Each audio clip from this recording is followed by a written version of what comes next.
All right, we're rolling.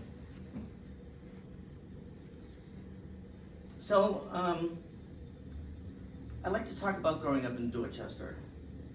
I'm not going to do that whole routine, but I want to tell you a little bit about it. I talk about how when I was 8 in 1960, I asked the audience to imagine we're back in 1960. And I like to talk to my seniors about things that they're going to remember fondly. So I make fun of the fact that we had a bowl of plastic fruit. Right? I'm 8 years old, we have a bowl of plastic fruit. We don't even keep it out, it's in the pantry. Right? But when we have company, we bring it out. Right? We bring out the bowl of plastic fruit. When we had company, but those were the days when you actually had company, when people would stop by. Because there were no cell phones back then, right? People would just, oh, let's go visit the Ameses, we're in the neighborhood, doorbell would ring. And my parents would yell, Alan, go get the bowl of plastic fruit. So I'd go and I'd dust it off, bring it out of the pantry, put it on the table. I remember one time, my father noticed, Alan, where's the plastic apple? Run back.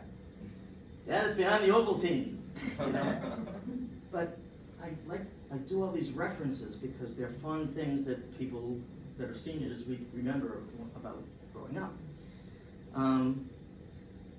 So then I talk about the plastic that's on the couch, right? Oh, yes.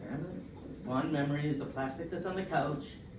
You know, company comes over, they have to sit on the couch on the plastic. So I make fun of that. And then I go into a piece about how different times are now compared to back then. And I give an example of how my mother was having a birthday and my father got all excited because he bought her a vacuum cleaner for her birthday.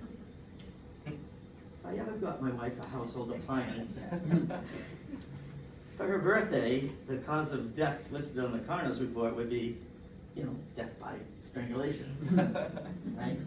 So I go through all that, and then I transition into one of my favorite parts. I talk about my dad for a minute. So that's how this part goes. So if my father were alive today, he'd be 103. And I'm a lot like him. He always loved telling jokes, doing pranks, funny stories. When my parents retired, they retired to an apartment complex in Brockton. And in the nice weather, my father would sit out back, and all the kids from the apartments, they'd sit on the lawn at a campfire. And my father would sit there and we would tell story after story after story. And I think I get a lot of that from my dad, to be honest. And I remember a lot of things that my dad did and joked about. And one of them was that he had a poem. And he told it a lot. It was a poem about pay toilets. Because back then, growing up in Dorchester, especially downtown Boston, in the department stores and different places, if you wanted to use a toilet that involved a stall, you had to put a coin in, like a dime, usually a dime. And we had those shoes with a little spot on it to put a dime in. Penny loafers. See, I know the answer to that. I was just trying to make sure you guys are paying attention. You know what I'm talking about. So the poem goes like this. Here I sit, broken-hearted, paid a dime and only farted. And he said that a lot. He said that randomly we'd be going through Shaw's or some supermarket. Here I sit, broken-hearted, paid yeah, right, Dad, we've heard it a million times. But my father also knew just the right thing to say to me when I messed up, when I did something stupid or something bad happened. He knew just the right thing to say to me when, to make me feel better. So one day, I was carrying a plate of food to the kitchen table, and everything slid right off. So I froze. He looked at me, I looked at him. He said, Alan, can't believe you were the fastest sperm.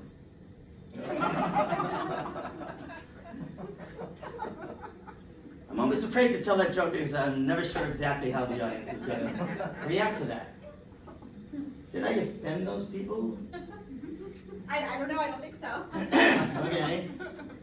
It's definitely only a PG-13 performance here. No, I'm always afraid to tell that joke because I don't know how it's going to go. I actually told that joke at the Midfield Senior Center. And, instead of a laugh, I got a gasp. And in fact, one lady reached for her inhaler.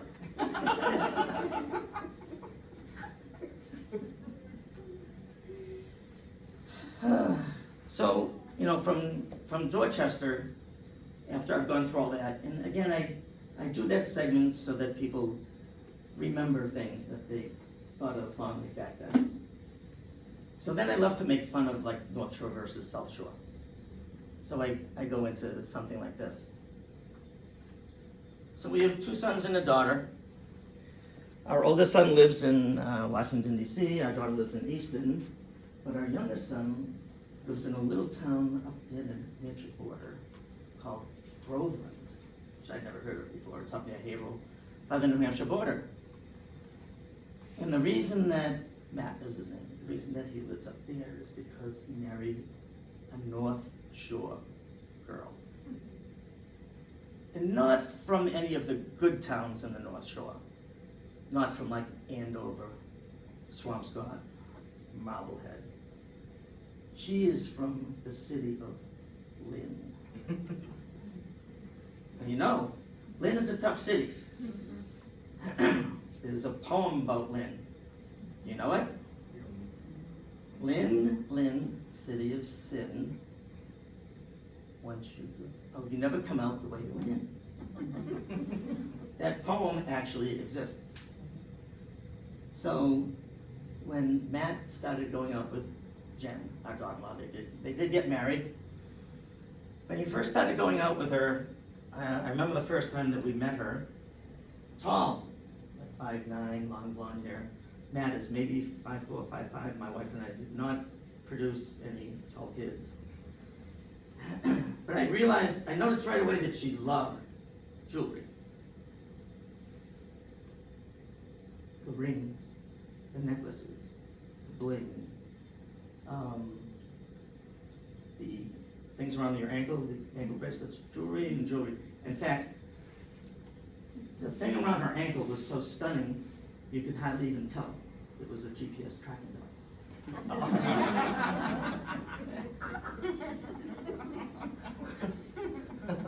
Now her parents still live in Lynn, and so does her brother, sometimes too, when he's on parole. So from that point, I usually reference a lot of stuff that you can find online. There's a lot of stuff online about the difference between North Shore, South Shore, like, oh, they like their Kelly's roast beef, and we like our bar pizza, and they have Cape Ann, we have Cape Cod. There's so much material, and they have those little green-headed flies on one of the beaches up there that bite.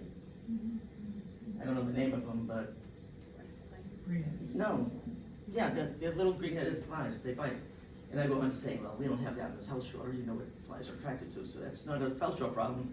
That's a North Shore problem, right? So I go into all of that, and then I talk about the orange dinosaur on Route 1. You know what I'm talking about? So in Saugus on Route 1, southbound, if you're not sure what I'm talking about, take a car ride, go to the border crossing from the South Shore and North Shore, bring your passport, go up Route 1 to one of the best places that used to be there to go and eat, Hilltop Steakhouse. Remember that place? 4 for Carson City, 6 for Sioux City, all those rooms and the plastic cows out front and everything. Come back down Route 1, and you'll see an orange dinosaur looking over Route 1. Used to be a miniature golf course up on the hill. Right, so I make fun of all that. And then I go on to talk about my daughter-in-law. And just so you know that my daughter-in-law Jen knows that I tell jokes about her. All right? She has given me permission to do these funny stories about her. Now, to my daughter-in-law's credit, she is quite accomplished. She is a second-level sommelier. For real, a wine expert. Which makes perfect sense because she's a big wino. She actually is quite a big wino. But you can, she went to New York City to study and take exams. There's like 5 levels of being a sommelier. She's level 2, and she's fine with that. And you can pour a glass of, any kind of a wine, and she's one of those people that'll sniff it, taste it, and she will tell you everything about it. Everything about that glass of wine. Now, she does this thing on the side where people hire her to come into their home with a bunch of wine, like at a dinner party. Have you heard of this? So you have a dinner party and she comes in and she does this big, wine tasting. And for a couple hours she makes a lot of money. So if anybody is interested in that, I can put you in touch with Jen. But if you do invite her into your home, do me a favor and lock up all your prescriptions.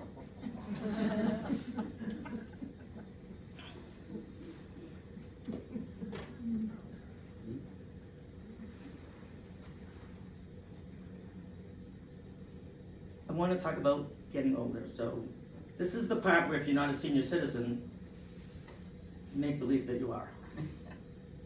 Okay? So, fellow senior citizens,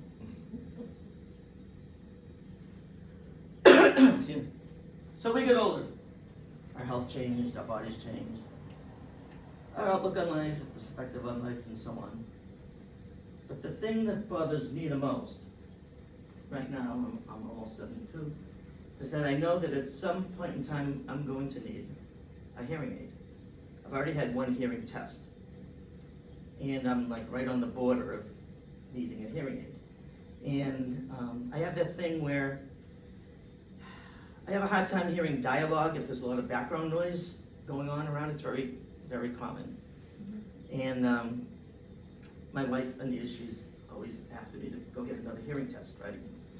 So just here's an example of what my hearing is doing now. The other night we were watching the news on TV. And I'm kind of watching the news, kind of playing with my phone. And I hear the news report say something about a woman being shot in her anus. And I said to my wife, I said, did you hear that? How did she got shot in her anus? How was that even possible? Was she like tying a shoe? What was happening? So my wife goes, "You're an idiot. She got shot in the anus."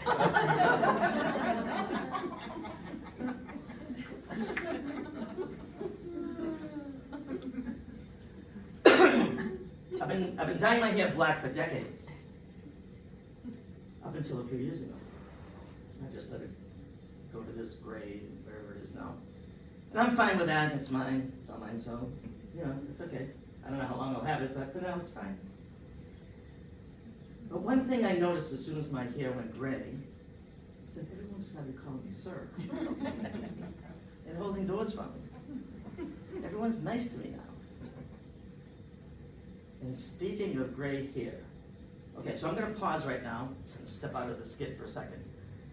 When I say that, I know that people in the audience are thinking, oh, what's he going to talk about when he says, oh, speaking of gray hair with seniors, right?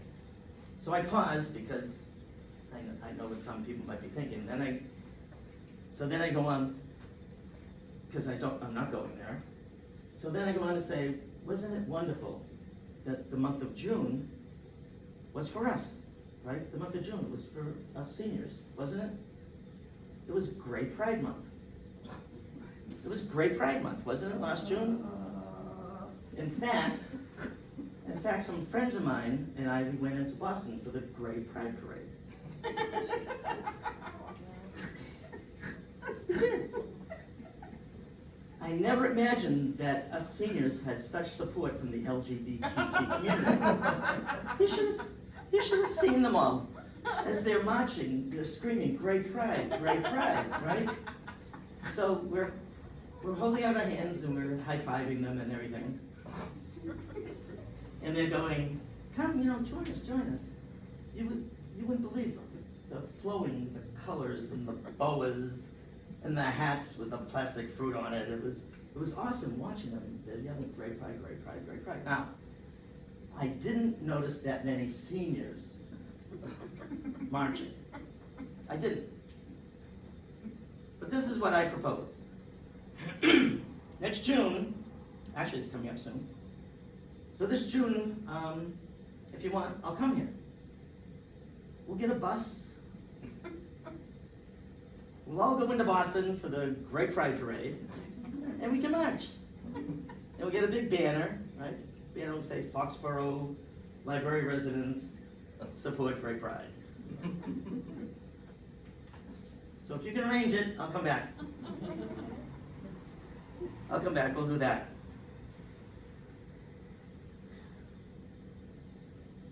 When I was younger, this is all part of the getting older skit.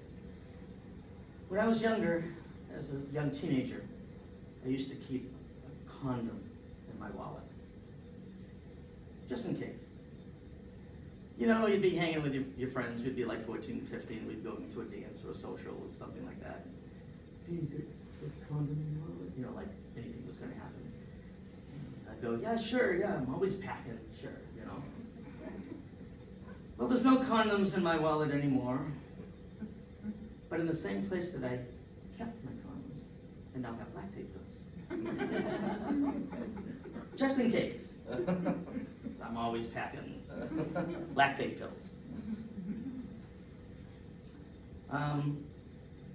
Also, when I was younger, I had a small tattoo of a battleship on my chest.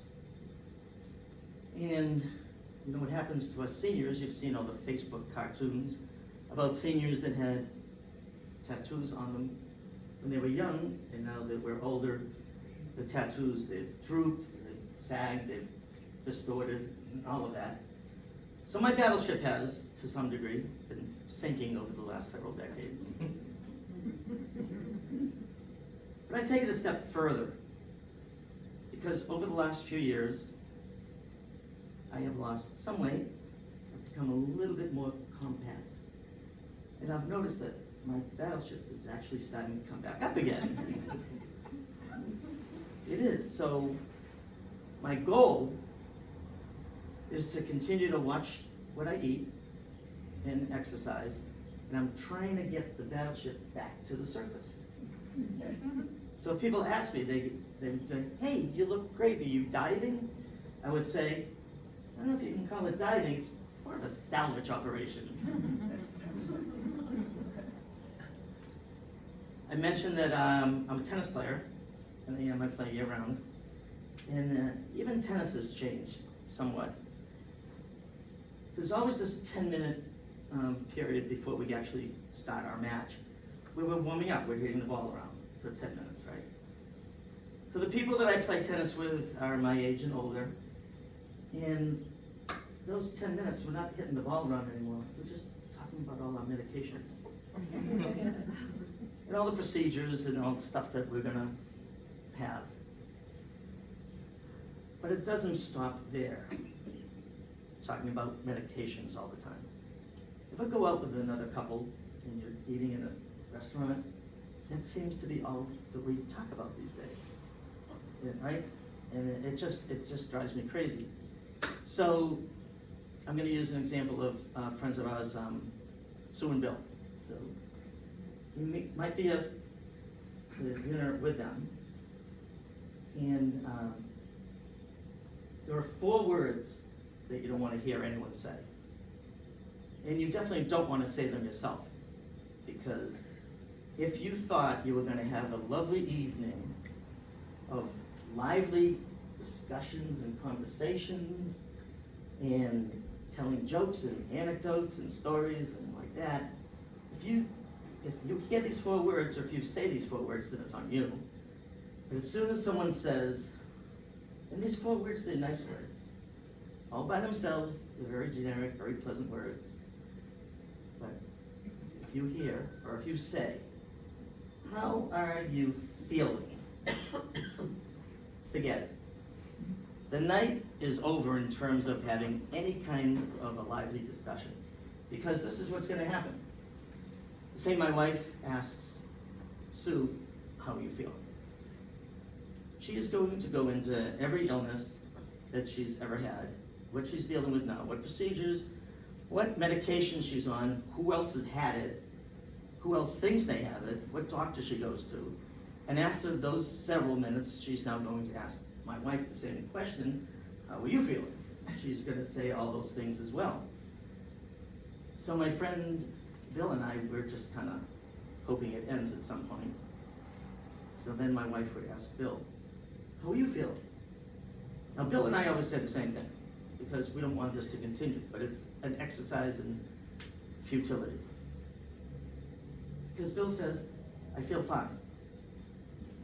His wife Sue says, no he doesn't. So he has this and he has that, and all these things, and he used to be able to do that, and that hurts now, he can't do that. I mean, it just goes on and on and on, and it's an exercise in futility. So that's what really gets me about going out and just talking about medications so much during the evening. Now, the last part of this segment on getting older is about my dermatologist. And it goes like this. So I go to a dermatologist every year. I've been going for several years. And the name of my dermatologist is Dr. Sally Tan. That's actually her name. My dermatologist's name is Dr. Sally Tan. Chestnut Hill Dermatology. Now, I mentioned that I'm kind of a troublemaker, and I am, especially in doctor's offices. But there, for some reason, I seem to tell more jokes whenever I go to the dermatologist. It's just for some reason. And this dermatology office, if anyone is familiar with Chestnut Hill Dermatology, it's a big practice. There must be 4 or 5 different doctors, a dozen or so nurses, a big staff. And when I first started going there, it's just the doctor and a scribe. They had a scribe come in, they just kind of sit there and they type whatever the doctor asked them to type. But they got used to the fact that I tell jokes while I'm being examined. Right? So, about a year ago, and this is real, but, Dr. Sally Tan noticed a little red dot on my shoulder, and she biopsied it. And it was, in fact, basal cell skin cancer. Not a big deal, very common, so she cut it out. And when you have something like that, you have to go back every 6 months for 2 years, just to, keep getting your body checked. So every time I came back, there'd be more nurses in the room, because they know when I'm coming and they know that I tell jokes and everything. So I'm back there 6 months later. I'm in a Johnny, just my underpants on under the Johnny.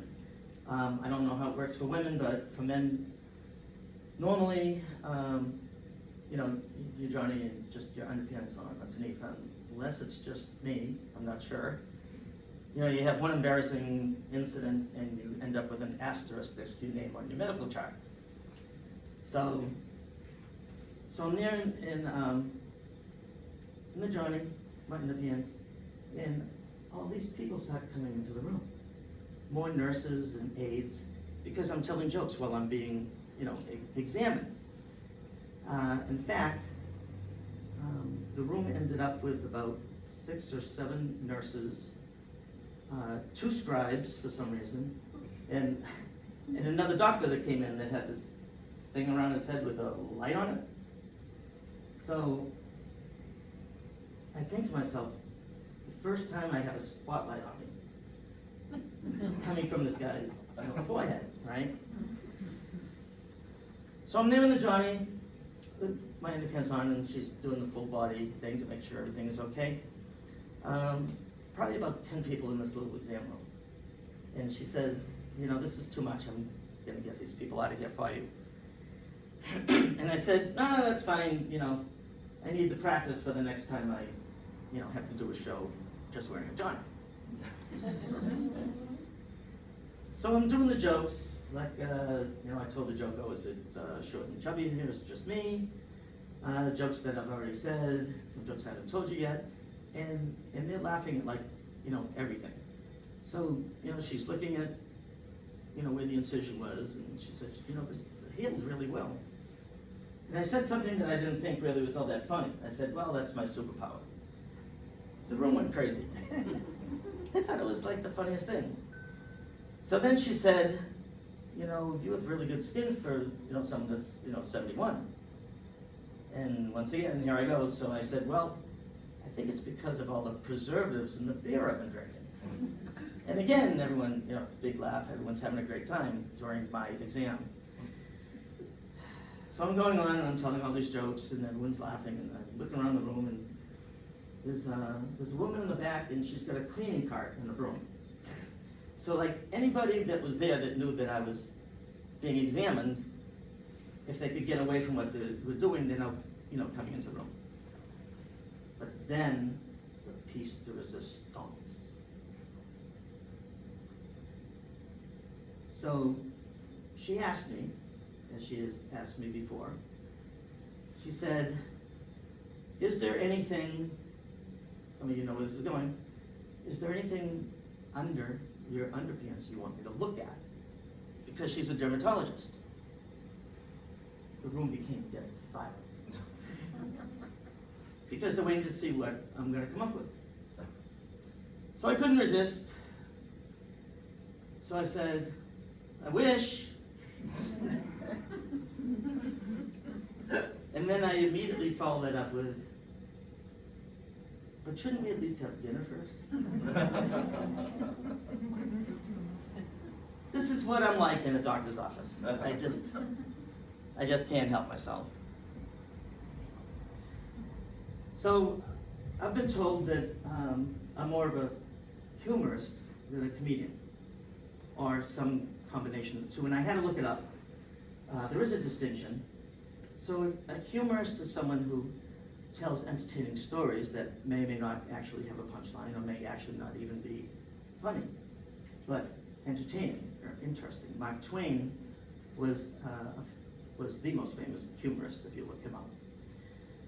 So, and then you have comedians, and I'm kind of walking the line in between the two, because I kind of do both. A lot of the jokes that I tell are embedded in a routine, or as part of a story. So then I go into this segment here where I just tell some jokes. So I'm going to share with you several jokes, some of my favorite jokes that aren't really connected to each other, and not part of a routine. So these are some of my favorites. There's two lifelong drinking buddies from Southie.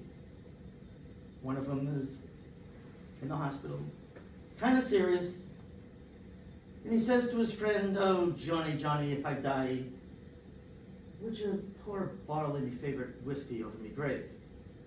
And his friend says, sure, Tommy, I'll do that, but would you mind if I strained it through your kidneys first?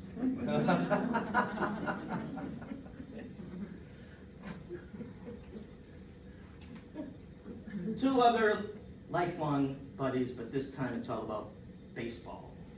Played baseball their whole lives. Seasons tickets to the Red Sox, they go to spring training. Everything is about baseball. One of them does pass. So one night, about a week later, he's in bed and he sees a vision of his friend. He goes, Mike, is that you? Yeah. He says, you're in heaven, right? Of course I'm in heaven. Well, tell me this. Is there baseball in heaven? So he says, Well, good news and bad news. All right, what's the good news? But the good news is, yes, there is baseball in heaven. Okay, great. Well, what's the bad news? The bad news is you're pitching tomorrow.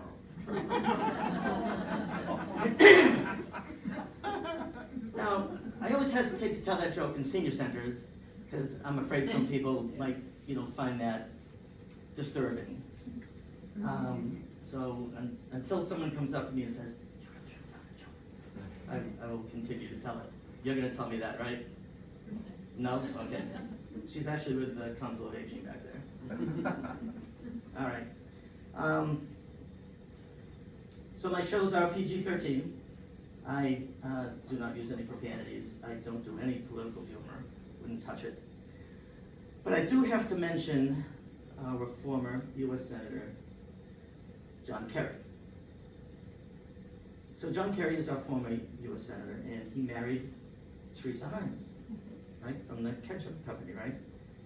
So when they were dating, he had the nerve to ask her, "How many positions do you know?" She said, "We have 57 varieties."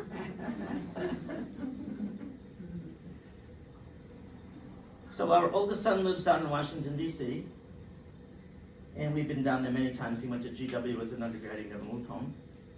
So my wife and I have been down there so much, we've seen all the Smithsonians.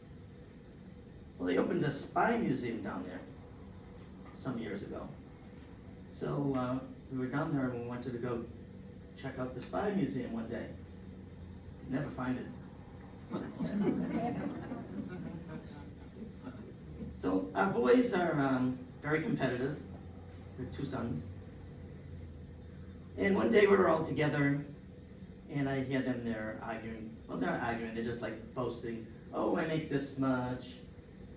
My bonus is this, my potential is that." And, I'd had enough. I said, I had to get involved. So I said, "Hey, I make 6 figures too." Unfortunately, 2 of them are after the decimal point. And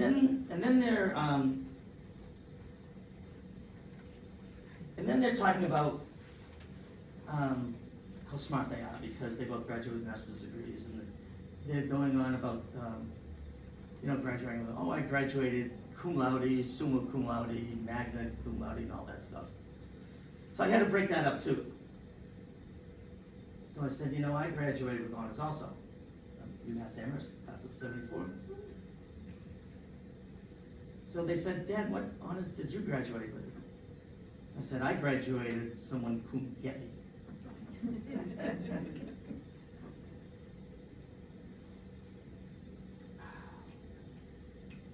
So there's a few more jokes that I'll do, and then we'll go into something else. And there's like about 10 minutes left, so we're good.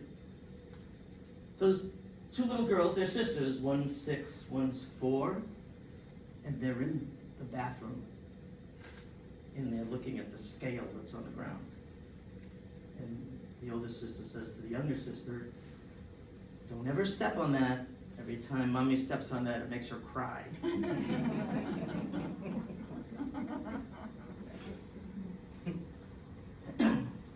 Before we go to Q&A, I just want to talk a little bit about things that bother me. And there are quite a few things that bother me. So I feel so strongly about that, I'm going to share them with you. If you have given up your landline and you only have cell phones, now I'm guessing that some of you still have landlines. Some of you do, a lot of you don't. So, if you still have a landline, keep it. Because once you get rid of your landline and you're talking to someone on the phone and you're getting really angry, you can't slam the phone down, right? If you only have cell phones. So this is what it what used to look like. Oh, good. So if you have a landline, here's an example of what it looks like if you have a landline. You talk to somebody, you get really angry. "So what do you mean? My pot won't be ready for a couple of months. You promised it me before." "Well, let me tell you what I think about that." slam. And you probably hurt your hand because whether it be the phone on the wall or the phone on the counter, those things are pretty rugged, right? But if you don't have a landline and you only have cell phones, this is what that would look like now. What do you mean my part won't be ready? You promised them it before. Well, let me tell you what I think about that.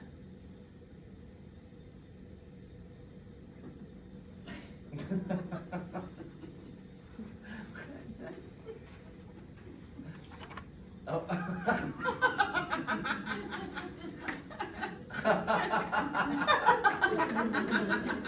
It doesn't work. It doesn't work. It's not the same if you have a landline.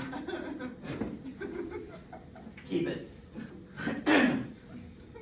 Remember the Charlie the Tuna commercials? Those things just never made sense to me. Right? Here's, Charlie, and that was a very popular commercial for many years. In fact, there was a football coach, I can't remember if it was Don Shula or someone else. During the interview, he was getting mad and he said, who do you think I am, Charlie the Tuna? And his nickname was the Tuna forever on from there. So consider this. So Charlie the Tuna wears a beret and thick black glasses, right? Remember? Because he wants to get caught. He wants to get picked. So he's trying to show that he's cool. That never made sense to me because, did anyone ever tell Charlie the Tuna what happens if he gets caught?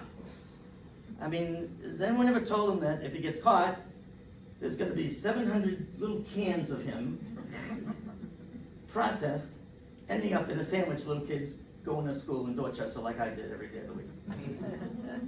I mean, can you imagine being a fisherman that brings up a net of tuna and this one with the beret and the thick glasses? That one's not happy, Those things, I just don't understand them. Got a few minutes left. So, here's another thing that bothers me, some road signs, highway signs, actual signs. If you're coming up Route 95 from New York and you're in Connecticut, maybe 30 miles up, there's actually a sign on the side of the road that says, correctional facility, no stopping. Is this a problem? Are people driving their cars up Route 95 at 65 miles an hour and stopping to pick up hitchhikers in orange uniforms? Correctional facility, no stopping. Right? So, is this happening so much that they had to put up a sign? Well, instead of spending money on the sign, they should just fix the hole in the wall. And I'm not joking, that sign is actually there. That sign is actually there. One more example, at Big Y, right down here. I don't know, can't get my bearings, it's that way somewhere. I stopped at Big Y one afternoon just to get the rotisserie chicken. And the parking lot was pretty full. So I'm driving around and I see a spot, so I start to pull in. But there was a sign, so I stopped to see what the sign said. This is exactly what the sign at the Big Y said. Parking for customers with children. Okay. So I pulled in. I get out of my car, and this woman yells at me, "Where are your children?" Well, one of them lives up on the North Shore. One of them is in DC, one's in Easton. By the look on her face, I think the sign needs to be a little bit more clear. I want to share with you my standard ending, and then I'll open it up, and I hope you have some questions, I really do. So, before I go into my standard ending for the hour that I do at senior centers, just want to let you know that I will be taking my show down to Montgomery County, Maryland. Yeah, and this is why our oldest son, who lives in Silver Spring, Maryland, that I referenced, that lives down in the DC area, on his own reached out to the director of the senior center there. He said, hey, my dad does all this comedy. How about if he does a show here the next time my folks come down? So we're actually going down Mother's Day weekend. And that Monday morning at 10, I'll be doing my show at this huge senior center in Montgomery County, and then hopping on a plane. So, thanks, Kenny. No, but after that, I'll be at the senior center in Lexington, and then the city of Framingham. I'm going down to Rhode Island for the first time. I'll be down at the senior center in Cranston, Rhode Island, sometime this summer. The city of Newton, but they're building a new center, so I'm going to wait for that. But anyway, so I end my show with a piece of advice and then one final joke. And it's the joke that my wife hates. But she's not here, so I'm going to tell her. So once again, imagine that you're all senior citizens. So if somebody were to ask you for a piece of advice, with all the experience that you have in the room, you'd probably come up with something. So I have one piece of advice that I'd like to share with you that I hope might come in handy someday. And it is this: never go through a car wash when you have to pee. Never ends well. And my final joke. Anita hates this. She does. Anita hates this joke.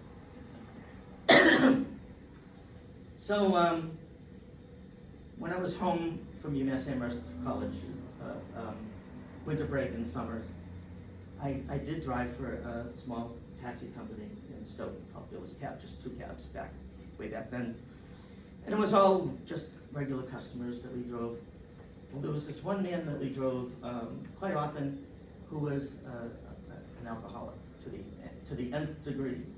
And at like 10 in the morning, we'd pick him up at Lithuanian Club in downtown Stoughton and drive him home. And we weren't even supposed to talk to him. Just pick him up, bring him home. That's all we had to do. So this one day I drove him and I made a mistake. I said to him, okay, I'm going to take you home now. Well, he went off on me. He started insulting me. Like, oh, of course you're going to take me home. You always take me home. What are you, stupid, short, fat, blah, blah, blah, blah. And I'm just kind of letting it go because he was regular. He was really intoxicated. But then he made fun of my private parts. And that's where I drew the line. So I pulled over, I kicked him out. And, he said, all slurry, he said, well, I'm not going to pay. I said, I'm here, just get out. So I told the owners, and they were fine with it. And that was the last time I ever showed my junk to a passenger. That guy ruined it for everybody I've ever driven since. Yeah, so Anita hates that joke, and I have to tell her. I said, you know what, do that. Right? So that's normally where I end the show, and there's a bunch of different routines that I will fit in, depending on the timing and how things go. Just an example of how much thought goes into making a joke and the structuring of it. That joke that I told about the man in senior housing who's having an 80th birthday, and his friends play a joke on him, and so they hire a professional woman. I struggled with trying to figure out what word to use, and until I finally came up with professional woman. Was it going to be a prostitute, lady of the night, that? Actually, a young lady that works at a gas station I go to, I was talking to her. She actually gave me the idea, why don't you just say a professional woman? And I like that because when I say, his friends hired a professional woman, she might just be a professional actress that was just playing a part instead of, the sex thing. So a lot of thought goes into how to structure the jokes. And the other one in part of my opening when I was talking about,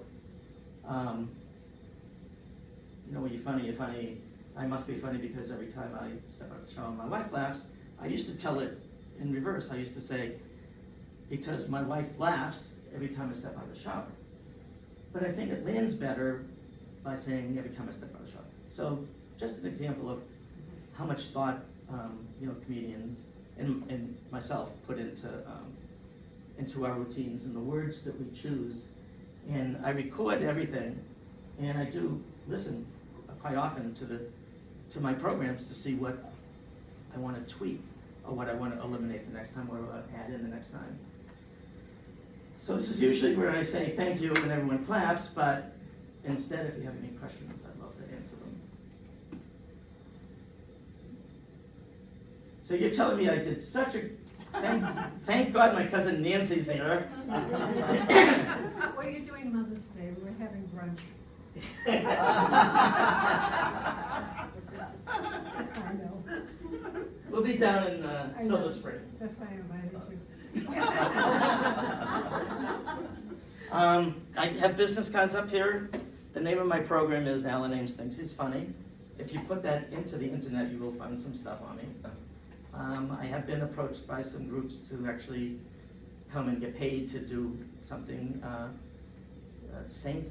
Anne's Sociable Women's Club of Rainham, some of those women were in my audience when I did Rainham. I'm doing a thing for them in June.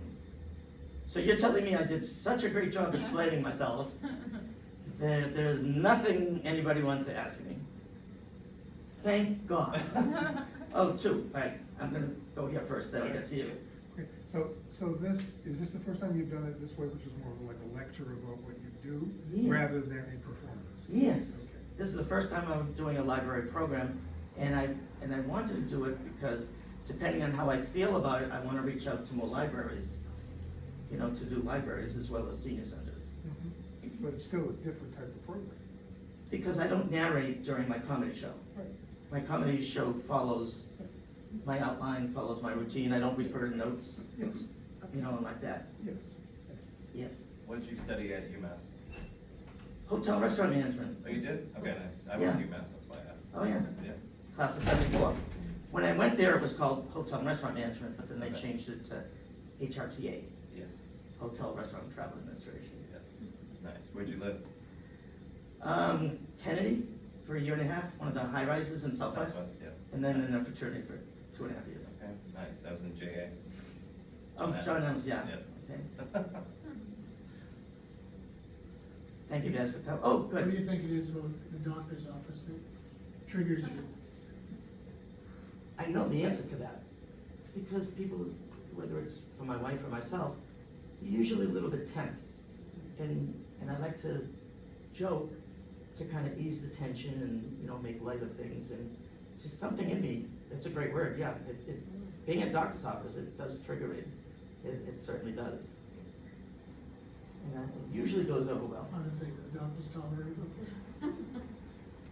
Well, the joke with the MRI, the brain MRI, Dr. Randy Johnson, who left the practice in Foxboro, it was, when I told that joke, yeah, I'll take a look at Neurologist the, said no sense. well, when I said, sure, I'll look at the images of my wife's brain, I've seen everything else, he laughed, and meanwhile, my wife is glaring at me. But he laughed, and he said, thank you, I've had such a long day, I really needed that. Thank you, everybody.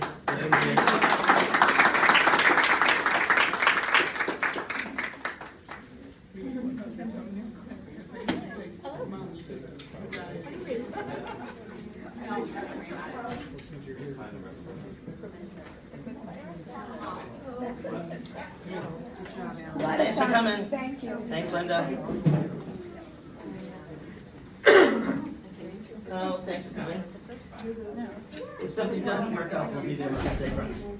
Cheryl's coming in from, it's Anita's from Australia's. Yeah.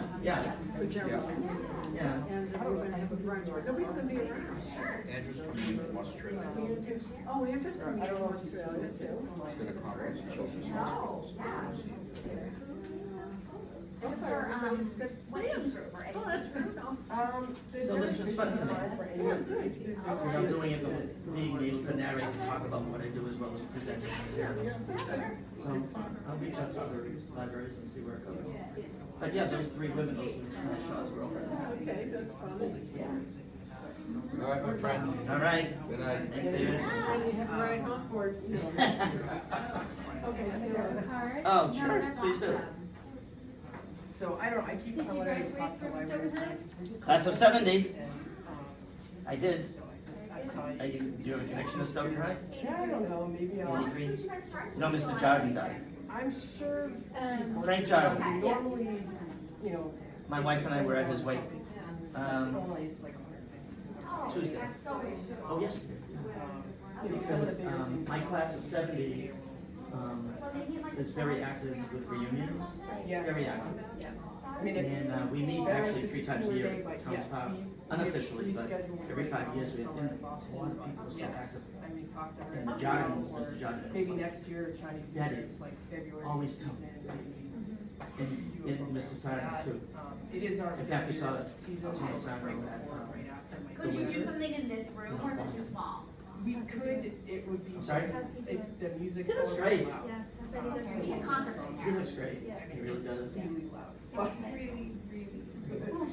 Very good. Simple, I mean, we could. Like louder than like a, Well, it's more like Six noise musicians. loud, not music loud, because it's cymbals that are just Cymbals and a big like kettle. clang, clang, clang. Yeah. I mean, we could I bring my probably, earphones. oh, do you? I tend to wear